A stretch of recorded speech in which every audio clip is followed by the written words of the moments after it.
একটা মাইয়া বিদায় করা কিন্তু তেমন সহজ কোনো কাজ না। আবার যদি ধইরা বাইন্দা করা যায়, যদি উদ্যোগটা সুন্দরভাবে নেওয়া যায়, তাইলে তেমন কঠিন কোনো কাজও না। যাজ্ঞা আল্লাহ আল্লাহ কইরা আল্লাহর হুকুমে সুন্দর মতন আমাগো এই কাজটা মানে বিদায় অনুষ্ঠানটা সম্পূর্ণ হয়েছে। আলহামদুলিল্লাহ আলহামদুলিল্লাহ সুন্দর মতন হয়ে গেছে গা।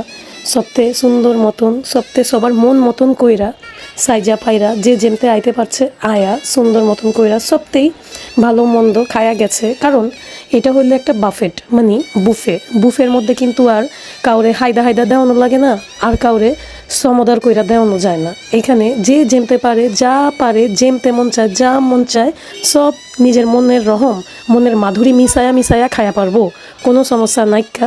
আলহামদুলিল্লাহ যদিও আমি তেমন একটা সময় দিবার পারি নাইকা, আর বিয়াবাড়ি বা বিদায় অনুষ্ঠানে কিন্তু তেমন একটা মাইয়াগো পক্ষ থেকে সময় দেওয়া যায় না, যেহেতু আমরা মাইয়া পক্ষ আর মাইয়ার বোন বইলা কথা একটু দায়িত্ব বেশি থাকে।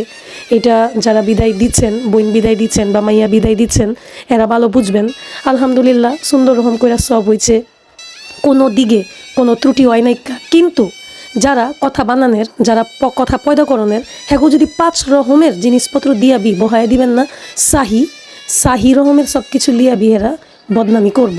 কারণ যাগো কথা বানানোর অভ্যাস আর কি, এসব কইয়া লাভ নাইকা। আর যারা অল্পতে সন্তুষ্ট মানে অল্পতে সন্তুষ্ট হয়ে জায়গা, এরা কোনো কিছুতে কোনো কথা ধরবো না। এরা আল্লাহর দিকে তাকাইবো যে আমরা আইবার পারছি, আমাকে দাওয়াত দিচ্ছে, আমরা যে দোয়া দিয়া যাইবার পারতাছি, এটাই অনেক। দাম্পত্য জীবনের সুখটাই কিন্তু আসল, বিয়া বাড়িতে কিন্তু খানা পিনাটাই আসল না। মনের থেকে একটা দোয়া দিয়া যাইবার পারতাছেন নতুন জোড়ারে, এটাই কিন্তু বড় কথা।